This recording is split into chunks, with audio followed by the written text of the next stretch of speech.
So, how do you go from non-cellular life to cellular life? Good question. How does that happen? So obviously it's happened, at least, Yeah. in the early Earth, Yeah. possibly early Mars. Well, if you look at what a cell is made of, Yeah. it's lots of different little carbon compounds and there's lots of elements that make up life, the chinops elements, whatever, the carbon, nitrogen, oxygen, phosphorus, all this sort of stuff. Yeah. But they tend to be made of certain things like amino acids. These kinds of things are key to life. Yes. And so I suppose you can always split it into like separate stages. Yes. So stage one being the formation of these kind of single building blocks. The building blocks of Yeah. life. Yeah, exactly. So amino acids, peptides, all these types of things. And we know those types of pieces of chemistry can be formed, I'm going to use the word abiotically, in a non-cellular way. Abiotic, yeah. Abiotically? Does that work? I'm not sure. I don't know, we need to think about that. Yeah, but yeah. Anyway, it can be formed away from anything resembling biology. Yes. In the actual formation of the solar system, and from there's that Urey Miller experiment where they form various amino acids from running, gases through I think they had, I'm not sure exactly what gas. I think there were very simple organic compounds. I think methane was in there. Was it just some early ammonia. Earth atmosphere stuff? Yeah, it was a simulated early Earth atmosphere that contained a bit of ammonia, a bit of methane, some other stuff. Obviously, like carbon dioxide and all that jazz. And then shooting some fake lightning through it, some simulated lightning. Yeah. And synthesizing a bunch of much more complex carbon compounds like amino acids and other stuff. In a totally sterile way. Yes, exactly, yeah. But that was actually before people realised that these things were kind of everywhere anyway. In terms, they're in the interstellar dust. You don't need lightning and stuff to form these things. They're in loads of different types of meteorites which land on planets. Carbonaceous chondrites and things are just chock full of. Yeah, and as you said, that they would have been present in the protoplanetary disk, the material that the planets formed out of. So, the planets would have accreted this stuff, presumably some of which wouldn't have been destroyed by heat and things. Yeah. So, and you can actually, based on how much of these simple-ish carbon compounds that are out there, you can kind of calculate how much should be falling on all the planets all the time, and there's like a constant rain delivery of these organic compounds to the planet's surfaces all the time. Yeah. So that's easy, really. Is getting those building blocks is sort of easy. Yes. Yeah. There's definitely. We know that process can happen without life. We know that first stage, those building blocks are found in the environment without life, without anything resembling a cell. Yeah. So then the next stage is moving up to something that's basically these smaller molecules joining together to make longer chains and things. Yeah. Before you get to something like a cell, you've got to have that stage. Yeah, because most of the big molecules in cells, like DNA, nucleic acids that make up the genetic information, and proteins which do all the sort of work, they're like the machinery, all of that stuff is just built of long chains of these sort of simpler molecules. So you have to be able to get from the simple molecules floating around to these longer chains. Yeah.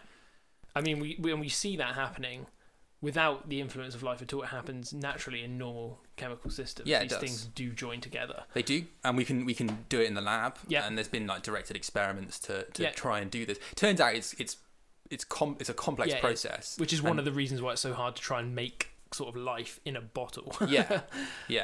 Because many of these stages, like a bottom-up attempt to make a cell is bloody hard.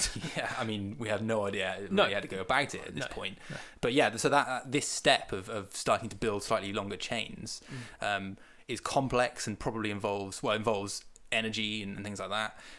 But the thing is, the oceans, the environments on the early Earth would have been complex. Would have been lots of things going on, lots of chemistry, lots of energy. So it's potentially it's quite possible that these systems could have built.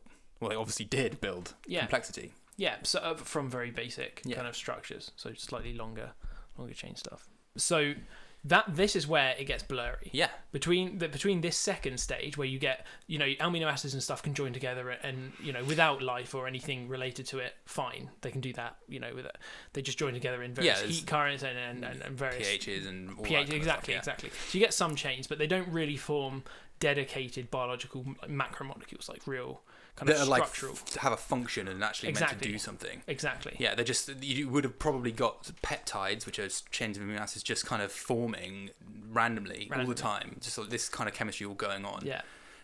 So to get from those random forming things to an organism, to a cell, you need some kind of directed, not directed, but a selection. A selection, yeah, exactly. Yeah. A selection, which that's the right word. Could it be called Darwinian that early? It's hard to really know. The Darwinian thing's an interesting concept anyway, because that has been used over the ages to refer to processes that are related. Well, I mean, first it was related to larger animals. Yeah. Then down to single-celled things. Yeah. But actually, Darwinian processes aren't. This is another example of why life is maybe not a great word.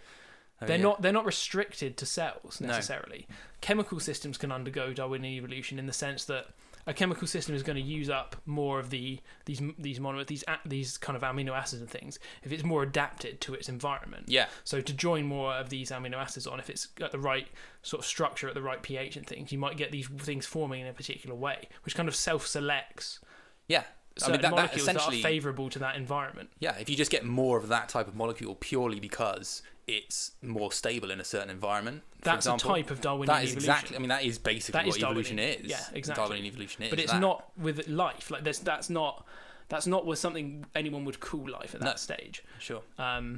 Or it's certainly not a cell anyway. Yeah. So these Darwinian processes were probably happening on these chemical, these ever increasing shapes and sizes of a macromolecule that were joining together to form larger structures. And because building these molecules requires energy, it makes sense for all of these processes, the kind of Darwinian stuff and all this, to be happening where there is energy, Yeah, exactly. Obviously. I mean, that's where else is it going to happen? Exactly, for all these molecules to, form larger molecules and do some of this Darwinian sort of style selection. Yeah. It's going to happen in areas where there is an abundant form of energy to cause these things to bond together or to, chemically evolve in some way. So. Yeah. And there are favoured environments where you could have like a constantly replenished, constantly provided sort of source of energy to fuel this stuff. Like hydrothermal vents. I mean, that's the classic. That's the classic that everyone... the classic? Yeah, that everyone loves. But particularly... So, I mean, hydrothermal vents generally have been banded around for a while as sort of likely locations, but particularly in the last few years is alkaline hydrothermal vents as a potential place where you could have... And it actually solves quite a few of these problems. You have in vent structures, modern vent structures, and presumably would have been very similar way back in the day, you have these tiny... sort of pores, I guess. Vesicles type things. Vesicles, good word. Where you can get both the concentration of molecules inside them get trapped in there, but also crucially you have a gradient. So the chemistry, that's the chemicals that are coming out of the ground from the hydrothermal vent, and the seawater have different chemistries, and the gradient between the two can provide energy to build molecules. Yeah. So, and because you can get these tiny vesicles with this gradient diffusing across the walls of them, the thought is that inside these vesicles you could have had complex organic chemistry going on. Yeah. So it not only concentrates stuff inside the vesicles, inside these little compartments, almost like cell-like compartments. Yeah.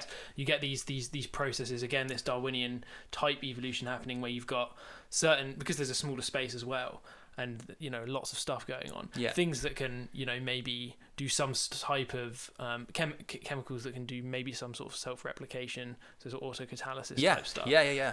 Anything that has a chemical behaviour, any molecule that has that type of chemical behaviour naturally is going to take up more space in that environment. It's going to outcompete the other chemical molecules. Yes. As soon as you have something replicating itself, even imperfectly, it's going to rapidly dominate. That's going to be the type of molecule that is everywhere. Everything else isn't. And that happens. We've autocatalytic processes.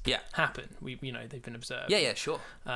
So these are the types of environments. And you were talking about this energy gradient. You're talking about specifically about about pHs. Yes. So the thought is that because the earlier oceans would have been slightly acidic, and alkaline fluids coming out obviously are alkaline. Yeah, and it's quite not so high temperature as well. These alkaline. That's also a good They're point. Like 100, 200 degrees, I think, which is quite a lot lower than some of the black smoke. Yeah, type the ones. black smokers can be 300 plus.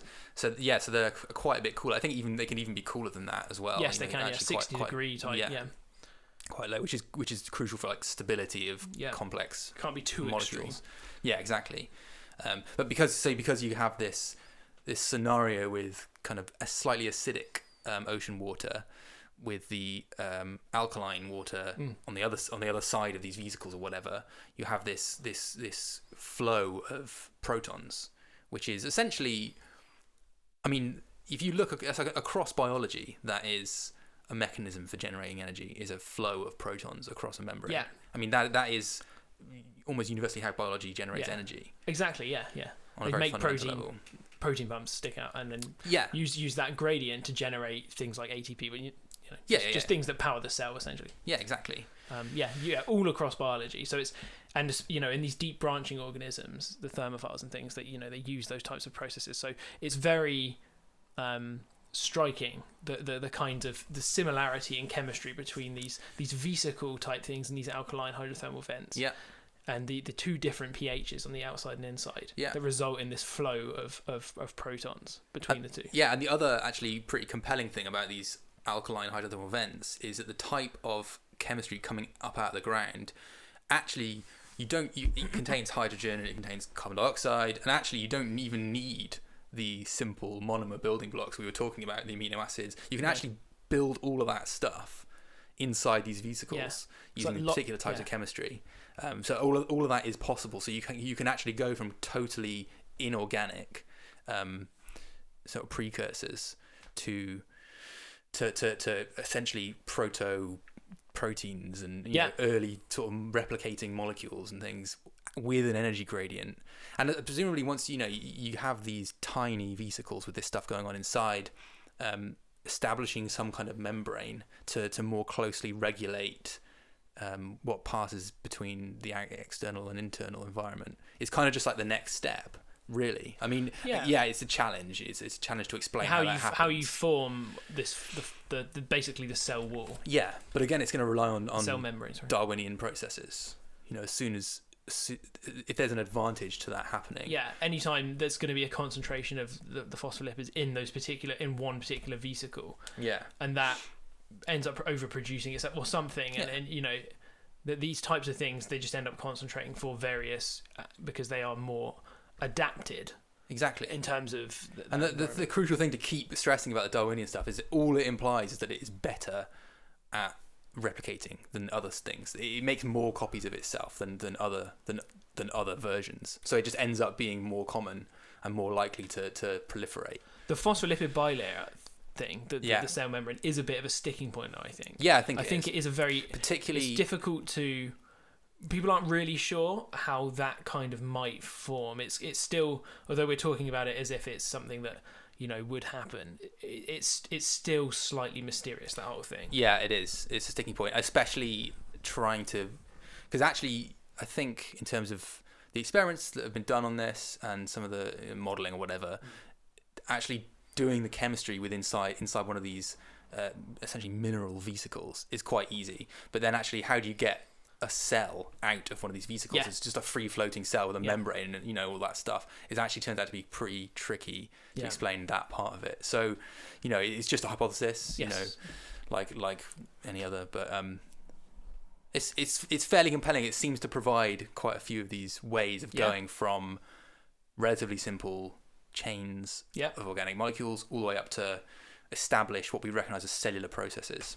So that's pretty cool. And on it's also probably worth mentioning that on the early Earth, these types of hydrothermal vents might not have been moving around or has been so chaotic as before, because before based on when we think life formed, it predates plate tectonics. Yes. So these things might have been in place in one position for very, very long periods of geological time. If there's a hotspot, hotspots move. So a hotspot is like an upwelling of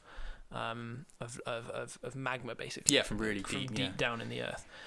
Those move because they don't move; they stay still. But the plates move, so you get hotspot traces all over the place. Yes. Hawaii, for example, is a hotspot trace, and mid-ocean ridges. They tend to stay stable, but parts of them shut down and stuff. Yeah. If you have like a hotspot, I think hotspots might be a particular favourite thing as well for these alkaline hydrothermal vents. Vaguely remember that, rather than ridges or maybe. Yeah, that's a bit vague.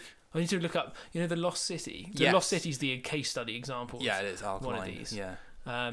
But anyway, these hotspots would have remained in one place for very long periods of time, building and building and building. So potentially you have these systems, these alkaline hydrothermal systems stable for much longer periods of time than you might expect on the tectonically active Earth in modern days. They would move around a bit more. And there are, as well as these, there are other people talk about other scenarios. Yeah, go for it. People talk about other scenarios where you could have at least sort of rudimentary replication of molecules happening. I think one of them was on the shore, an intertidal zone. Yeah. So generated by extreme tides, rapid tides, which would have been the case because of a much closer moon back then. So the moon's obviously been moving away from us, still is moving away. So if you take that back 4 billion years, it would have been a lot closer, and the tides would have been much more extreme. And I think the thinking is that if you had pools containing some of these organic molecules, like rudimentary DNA or whatever, by cycling the concentration of salts as the tide floods the pool and then evaporates right down and then is flooded again, you can actually break the DNA apart and replicate it and stick it back together and break it apart and replicate it and stick it back together. So that's another mechanism that you could actually generate considerable copies of something, basically. But the thing is that hypothesis, unlike the alkaline hydrothermal vents one, doesn't provide a source of energy or a concentration of material or anything like that. So and it might not be so compartmentalized, and there's other things, and also the production of, like you said, of the different molecules is on site happening in the hydrothermal vent. As well, there's lots of molecular hydrogen sulfide, the types of things that early organisms, the deeply branching organisms that are thermophiles, tend to use for metabolism. So they are very abundant in these alkaline hydrothermal systems. Yeah. So again, that makes for another kind of point you in the right direction, maybe. It does. Compelling case for these being the types of environments you get the first cells, maybe. Yeah, sure. Did you find what you were looking for? No. Okay. I was trying to find if it's a hotspot or a... I'll look it up and come back with it in a bit. So the final, there's plenty of people talking about loads of different theories about how you can get cells on Earth. But I'm not sure. One other thing which is completely left field that might be worth mentioning is the theory of panspermia, which we kind of talked about a bit right at the beginning. Yeah. So basically, cells didn't originate. So none of these environments. So on Earth, you mean? So alkaline hydrothermal vents. That's a bit of a mouthful to say over and over again. So they don't provide. So say they don't provide. It's possible they don't provide all the necessary stuff. Tidal pools, fast tidal stuff doesn't work. Do it. Yeah. It's impossible given the conditions on the early Earth to generate cells. It's possible that they were delivered from somewhere else, like Mars. That's something that people talk about. But that would require, obviously, another type of environment. It just pushes the problem back. Yes, basically. Exactly. It sort of doesn't really help at all. No, it doesn't tell us how we formed our first cell. No. It just tells us that cell didn't come from Earth. Yeah. Which is interesting. It would be very interesting. It might suggest that there's some very unique process that is required that wasn't actually happening on Earth, which could be like really, really interesting. But anyway, definitely worth mentioning, but very hard to really comment much about. Yes, sure. I mean, there's been lots of evidence of stuff. Obviously, we talked about this a bit earlier in the comments bit, but there's lots of evidence that the stuff can survive long periods of time in space and whatnot on material that's been knocked off planets. So you would expect with material transfer from Mars that It's totally there possible. would have been an exchange maybe of organisms. Yeah, and vice versa. And vice versa. Yeah. So I've just found those hydrothermal vents, the Lost City ones, are actually mid-ocean ridge, nearer a mid-ocean ridge. Okay. So that is tectonic then, or at least implies that it might be. Yeah. Tectonic. I do think there is something, and I'm not sure. I'm just sort of vaguely remembering it. There is something, some kind, because these types of vents switch around quite a lot. Yeah. Apparently. Sure. So I think there is something to do with there not being tectonics that might, and I'm vaguely remembering this, help. So for some reason, keep these things in position for longer. Yeah. But anyway, maybe in a time when there was kind of rudimentary tectonic sort of rifting and stuff going on, but the plates weren't moving so much. I mean, I am just making this up. Yeah. But yeah, if it's important to have them in the same place for a long time, which it might well be. Yeah, I think it probably would be. Yeah. So the other thing you were saying as well, I think you mentioned a few times, was that deep branching organisms. So these are organisms that tend to be, if you look at their genetic sequence, their gene sequences are like map way down on the so diverge really early from the rest of the biosphere. So that suggests the modern equivalents of like really primitive organisms tend to be thermophiles. I think you mentioned it a few times. Yeah. Which is often taken as kind of some sort of circumstantial evidence that origin of life, or early life anyway, was in a hot environment. The thing is that could have been actually a bit of a bias. We could be looking at a bias. So the biosphere could have just gone through some kind of bottleneck that meant that everything that survived was thermophilic, was heat tolerant. Yeah. And everything else was wiped out. And everything's getting impacted to shit. Yeah, well, the late heavy bombardment was around sort of 4 billion years ago. No, I can't remember exactly when it was now. It's just after that. Roughly, it's like 3.8 or something. Yeah. Well, roughly around the time that sort of life was getting started on Earth, cellular life. And that would have generated a shitload of heat. We don't really know how big the impacts could have been. They could have potentially been like pretty giant. Yeah, and loads of them. Like boiling the oceans, kind of giant. So this is a period of time when there's a lot more impacts in the solar. The cratering record in the solar system goes up massively. Yeah, and it's thought to be something to do with the two gas giants, Saturn and Jupiter, chucking out a load of other planets because of some gravitational perturbations. They get into resonance with each other and fling loads of stuff out of the solar system. And that's maybe why we have this odd gas giant orbiting very far out, the ninth planet. So that time might have been had a huge impact on the Earth's biosphere. Yeah. And maybe the only habitable places left on Earth at that time would have been deep sea hydrothermal vents, maybe. Yeah, just hot environments.